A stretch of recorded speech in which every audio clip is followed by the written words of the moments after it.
গতকাল সন্ধ্যাবেলায় বেরিয়ে পড়েছিলাম আমরা চাঁপাডাঙ্গা যাওয়ার উদ্দেশ্যে। সেখানে আমরা বেরিয়ে পড়েছি। আমি ফার্স্টেই চলে গেলাম একটা লেডিস পার্লারে, যেখানে আমার আইব্রোটা করার জন্য। আমরা পার্লারের ভেতর ঢুকে পড়লাম। পার্লারে কেউ একটা ছিল না, খুব একটা লোক ছিল না, ফাঁকাই ছিল।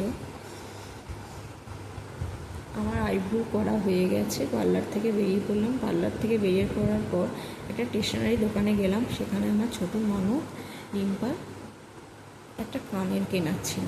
তারপর আমরা সোজা চলে গেলাম চাঁপাডাঙ্গার লেদার হাউসে। এতটাই ভিড় ছিল, সেই জন্য বাইরে দাঁড়িয়ে দাঁড়িয়ে অপেক্ষা করতে করতে একটু ঢং করে নিচ্ছিলাম।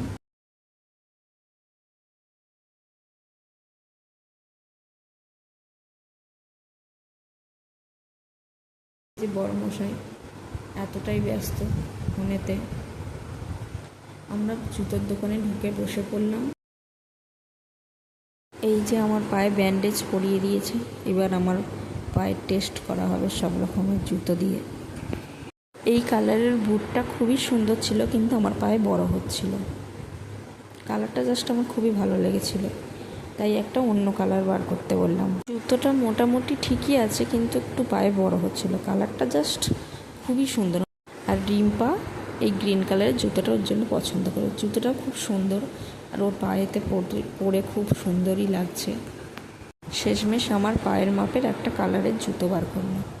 কী করব, আগের কালারটা বড় হচ্ছিলো, সেই জন্য এই কালারটাই আমাকে নিতে হলো। এই একরকম স্টাইলের জুতোটাও কিন্তু খুব সুন্দর ছিল, কিন্তু কিনে দিল না বড়মশাই। খুব বৃষ্টি পড়ছিল বলে আমরা বাড়ি চলে এলাম, আর কিছু কেনার মতো সুযোগ পাইনি।